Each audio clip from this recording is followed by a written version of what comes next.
వేదిక మీద ఉన్న వివిధ పార్టీల నాయకులు, పెద్దలు, వివిధ ప్రజా సంఘాల నాయకులు, ఉభయ కమ్యూనిస్ట్ పార్టీల నాయకులు, అదే రకంగా ఈరోజు ఈ సదస్సుకి విచ్చేసిన సోదరులకి, సోదరిమణులకి, కామ్రేడ్స్కి అందరికీ అభివందనం.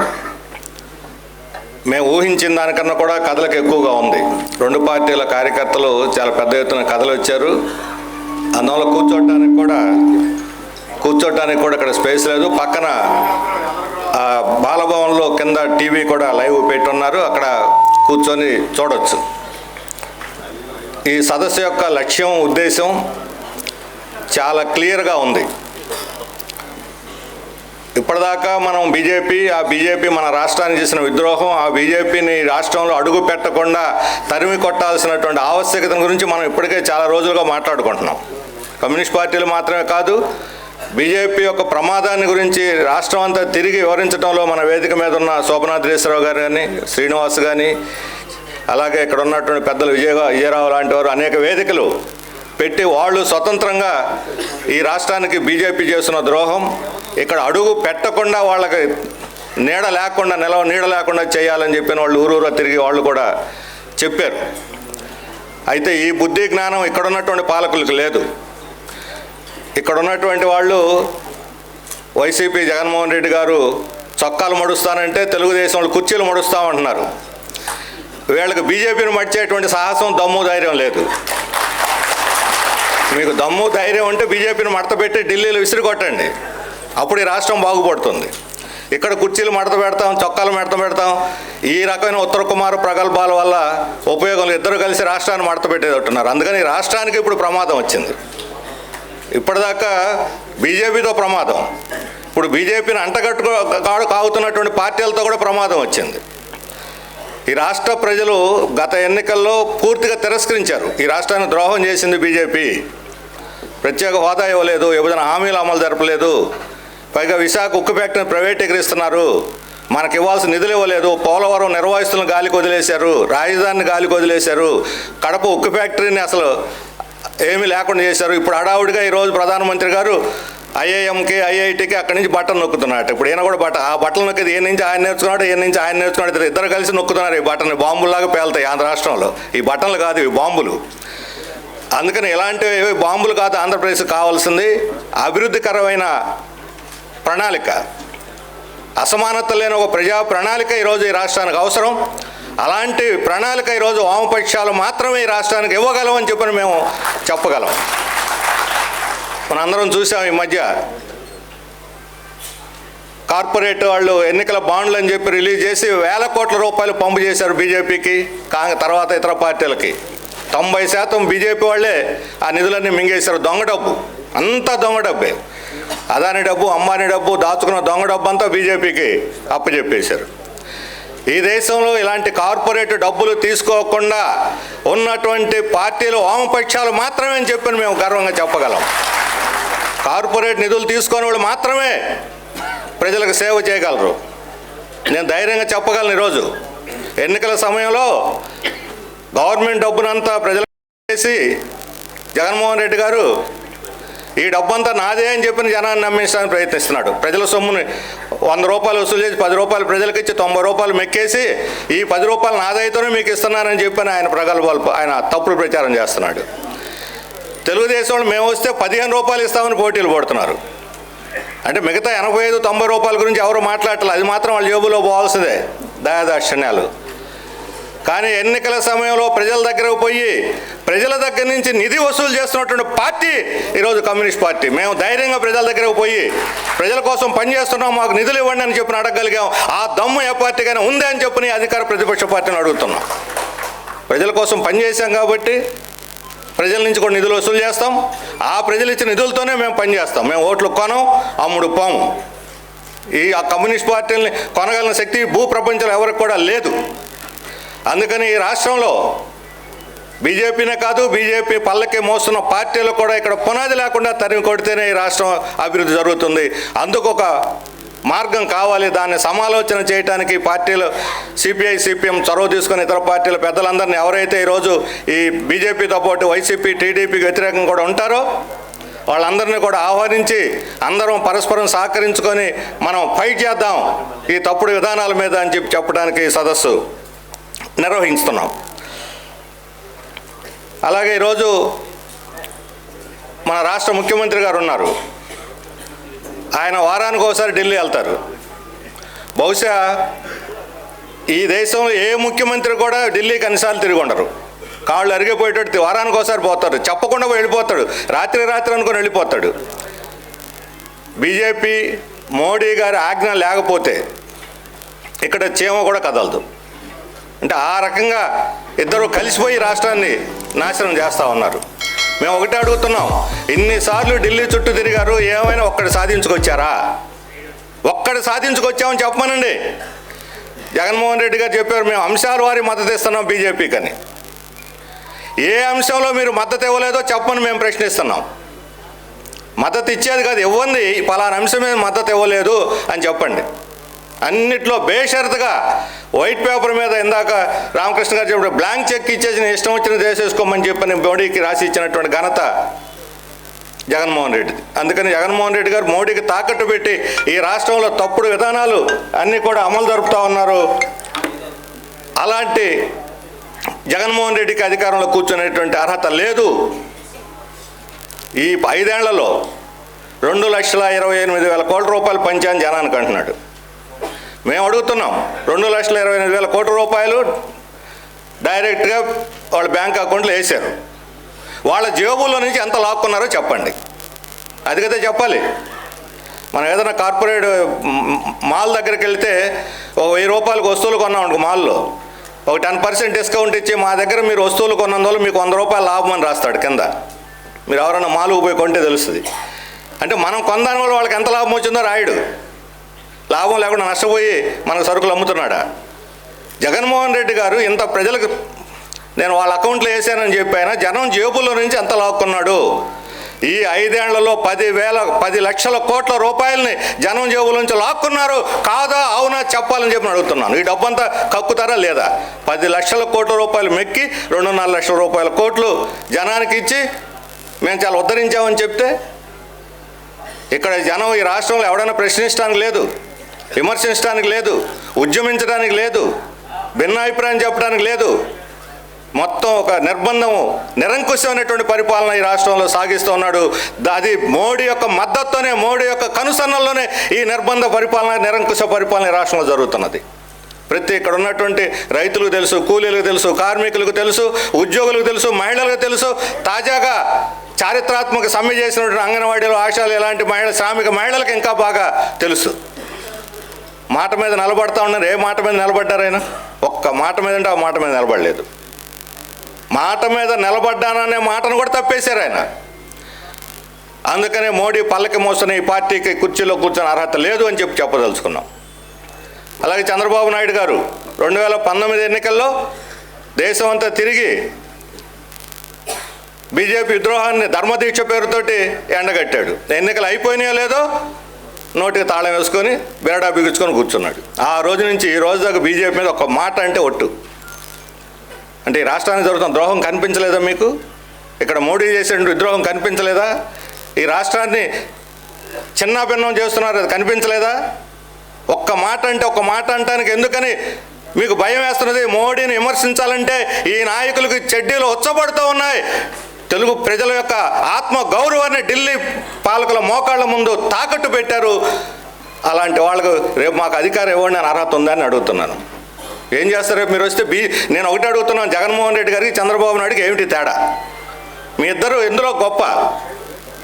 ఇద్దరు ఢిల్లీ పోవాల్సిన ఈరోజు ఇప్పుడు తిరిగాడు జగన్మోహన్ రెడ్డి, రేపు ఒకవేళ చంద్రబాబు నాయుడు గారు అధికారంలోకి వస్తే ఆయన కూడా ఢిల్లీ పరుగులు తీయడం ప్రారంభిస్తాడు. అధికారం లేకముందే ఢిల్లీ పరిగెత్తున్న వాళ్ళు రేపు అధికారం వచ్చిన తర్వాత మన ప్రజల యొక్క బాగోగులు చూడరు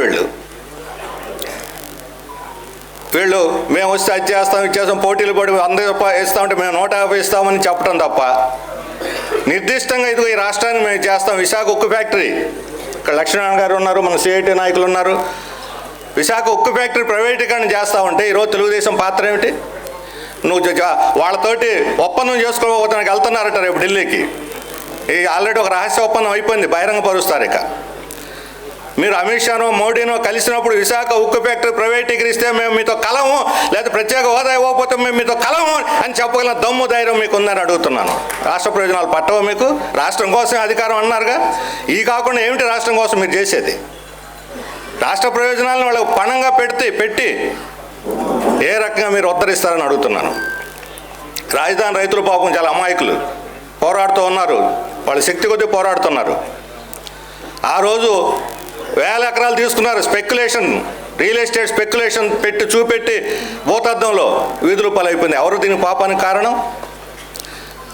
ఈరోజు వైఎస్ఆర్ని ఓడిస్తానని చెప్పని ప్రగల్భాలు పలుకుతున్నారు చంద్రబాబు నాయుడు గారు. నేను అడుగుతున్నాను, మొన్న ఎమ్మెల్సీ ఎన్నికల్లో రాయలసీమ, పశ్చిమ, తూర్పు ఎమ్మెల్సీ ఎన్నికల్లో ఉపాధ్యాయ నియోజకవర్గంలో వైసీపీ వాళ్ళు గెలవటానికి కారణం తెలుగుదేశం కాదా అని అడుగుతున్నాను. వీసీకే బాలసింగం గారు వచ్చారు, మరి వేదిక మీదకి రావాల్సిందిగా కోరుతున్నాను. వీసీకే అంటే మన వాళ్ళకి చాలామంది తెలియకపోతే తమిళనాడులో ఈరోజు అక్కడ ఇండియా బ్లాక్లో కూడా ఉండి చాలా ముఖ్యమైన పాత్ర నిర్వహిస్తున్నారు పార్లమెంట్లో తమిళనాడులో.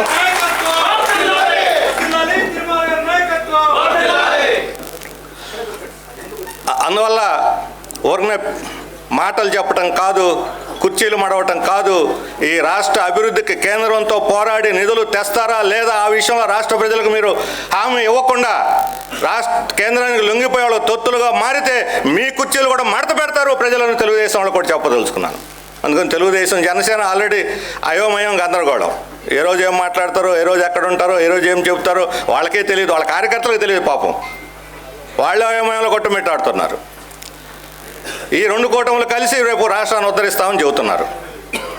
అందుకని ఈ 2 కూటములు రాష్ట్రానికి పనికిరావు అని చెప్పడానికి ఈ సదస్సుని మనం ఉద్దేశించాం. వీళ్ళు ఒకరికొకరు పోటీలు పడి సర్వేలు చేయించేస్తున్నారు. ఒక సంస్థ ఒకళ్ళకి అనుకూలంగా ఉంటుంది, ఇంకో సంస్థ ఇంకోళ్ళకి అనుకూలంగా ఉంటుంది. ఈ దొంగ సర్వేలతోటి, పెయిడ్ సర్వేలతోటి, స్పాన్సర్డ్ సర్వేలతోటి ప్రజలు భ్రమలు పడరు. ఈరోజు వైసీపీని ఓడించాలని ఎంత పట్టుదల ఉందో ప్రజల్లో, తెలుగుదేశాన్ని గెలిపించాలనే మాత్రం లేదు వాళ్ళల్లో. అందుకనే ఈరోజు రాష్ట్రంలో ప్రజలకు చెప్పదలుచుకున్నాం, రేపు కమ్యూనిస్ట్ పార్టీలు ఎన్ని సీట్లు పోటీ చేస్తాయి అనేది ముఖ్యం కాదు, తక్కువ సీట్లుగా పోటీ చేయొచ్చు. కానీ ఈరోజు అసెంబ్లీలో, పార్లమెంట్లో కమ్యూనిస్టుల యొక్క బలం లేనటువంటి లోటు కనిపిస్తుంది. ప్రజల తరఫున అడిగేవాళ్ళు, ప్రశ్నించేవాళ్ళు, పోరాడేవాళ్ళు లేకపోవటం వల్లే ఈరోజు రాష్ట్రానికి దరిద్రం పట్టింది. అసెంబ్లీలో ఏం మాట్లాడుకుంటారు ఈ పార్టీలో వాళ్ళు? మనం కూడా తెలియదు. డిక్షనరీ తయారు చేయొచ్చు వీళ్ళు మాట్లాడే బూతులతోటి, కొత్త డిక్షనరీ తయారు చేసి, బహుశా ఇతర ఎవరు కూడా పనికిరారు, వీళ్ళ కొత్త నిఘంటువు తయారు చేయాలి. ఇప్పుడు సవాళ్ళ మీద సవాళ్ళు, అడ్డ సవాళ్ళు, ఇవి తప్ప ప్రజల కోసం ఏమన్నా ఉందా వీళ్ళు మాట్లాడుకునేటువంటి భాష కానీ మాట్లాడేది కానీ?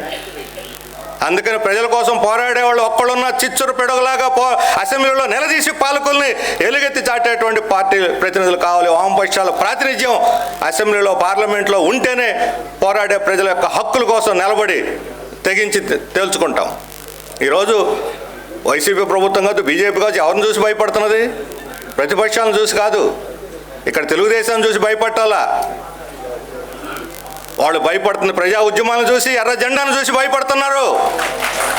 ఎక్కడికైనా ముఖ్యమంత్రి పోతే, ముఖ్యమంత్రి పోయిన దగ్గర ముందు అరెస్ట్ చేసేది ఎవరిని? సిపిఎం వాళ్ళని, సిపిఐ వాళ్ళని, ట్రేడ్ యూనియన్ నాయకుల్ని, విద్యార్థి యువజన నాయకుల్ని. వీళ్ళ మిమ్మల్ని వచ్చి మీ ప్రాణాలు తీస్తారు వాళ్ళు, మీకు భద్రత కాని ప్రమాదం. వాళ్ళు ఎందుకు భయపడుతున్నారు? ఎందుకు కేసులు పెడుతున్నారు? ఎందుకు కోర్టుల చుట్టూ తిప్పుతున్నారు? వాళ్ళు భయపడుతున్నారు, ప్రజా ఉద్యమాలను చూసి భయపడుతున్నారు. అదే ప్రత్యామ్నాయం, ఆ ప్రజా ఉద్యమాలే రాష్ట్రానికి ప్రత్యామ్నాయం చూపిస్తాయి. వాటిని మనం ప్రోత్సహించి ముందుకు తీసుకుపోవాలి. ఈ ప్రజా ఉద్యమాలు నడపటంలో ఈరోజు కమ్యూనిస్ట్ పార్టీలు, ప్రజా సంఘాలు ఇవన్నీ కూడా అగ్రభాగంలో ఉన్నాయి. అందువల్ల ఈ పోరాటాలకు దన్నుగా, బయట జరుగుతున్న ఈ పోరాటాలకు దన్నుగా పార్లమెంట్లో, అసెంబ్లీలో కూడా వామపక్షాల ప్రతినిధులు ఉంటే అప్పుడు పాలకుల యొక్క దీనికి, దోపిడీకి అడ్డుకట్ట వేయగలుగుతాం. అందువల్ల కమ్యూనిస్ట్ పార్టీలని బలపరచండి. కమ్యూనిస్ట్ పార్టీలే కాదు, మాకే ఈ రాష్ట్రంలో మొత్తం సీట్లన్నీ పోటీ చేయగలిగినంత సత్తా కూడా లేదు. వాస్తవం అది. ఈ బలహీనత అంగీకరించడం మేము సిగ్గుపట్టలేదు. తిరిగి కమ్యూనిస్ట్ పార్టీని పునాది నుంచి ప్రారంభించి మళ్ళా తిరిగి రాష్ట్రంలో ఒక బలమైనటువంటి రాజకీయ శక్తిగా అది 5 ఏళ్ళు పట్టినాయి, 10 ఏళ్ళు పట్టినాయి. అందుకోసం మేము పోరాడతాం. మళ్ళీ తిరిగి ఈ గడ్డ మీద, తెలుగు గడ్డ మీద ఎర్ర జెండా రెపరెపలయ్యేటువంటి సమయం కోసం మేము కూడా ఎదురు చూస్తూ ఉన్నాం. ఈరోజు యువతరం కూడా చూస్తుందో ప్రత్యామ్నాయం కోసం. అందరి మీద పోతే ప్రపంచం అంతా కూడా ఇంతకుముందు అనేవాళ్ళు ప్రపంచంతో మారిపోతుంది, కమ్యూనిస్టులు మారదని. ఈరోజు మారాల్సింది కమ్యూనిస్టులు కాదు. ఎవరైతే ఈరోజు ప్రపంచం మారుతుందన్నారో వాళ్ళు మారాలి ముందు. అమెరికాలో ఏం జరుగుతుందో చూడండి, యూరోప్లో ఏం జరుగుతుందో చూడండి, చైనాలో ఏం జరుగుతుందో చూడండి, మన చుట్టుపక్కల దేశాల్లో ఏం జరుగుతుందో చూడండి. ప్రపంచం మారుతున్నది. మీరు మారకపోతే మీరు అడ్రస్ లేకుండా గల్లంత అయిపోతారని వాళ్ళకి చెప్పదలుచుకున్నాం. రాబోయే రోజులు ఎర్రజెండా రోజులు అని స్పష్టంగా చెప్పదలుచుకున్నాను.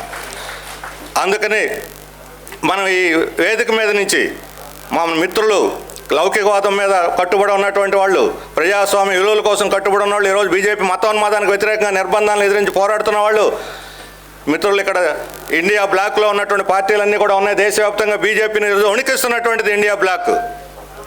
అందుకని అంతకుముందు గుర్తున్నది ఎన్డీఏ, ఇప్పుడు గుర్తుకొచ్చింది మోడీకి. ఆ మిత్రులందరూ కూడా ఇప్పుడు వేదిక మీద ఉన్నారు.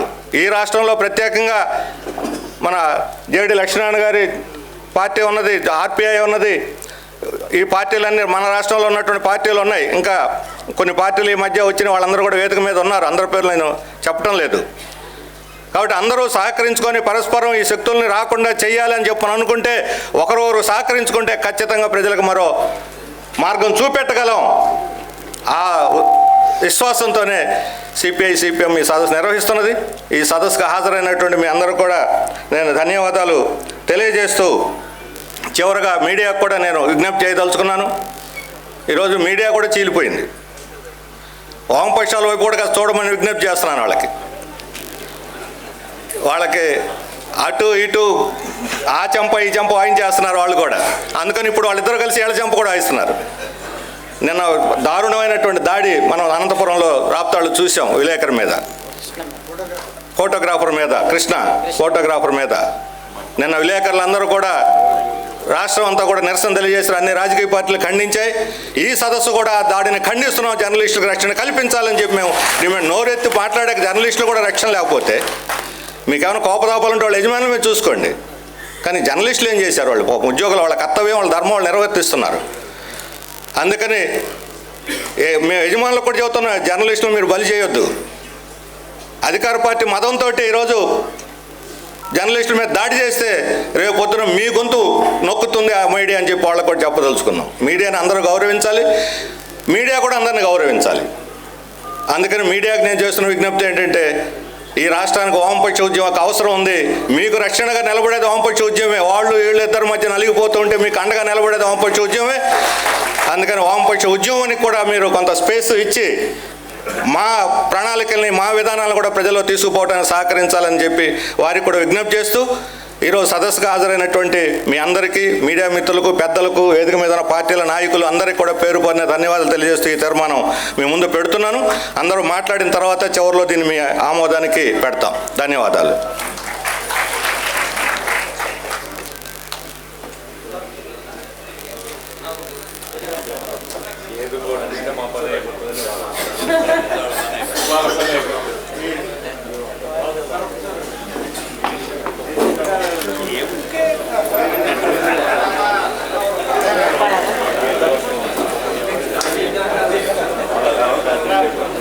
Perfecto.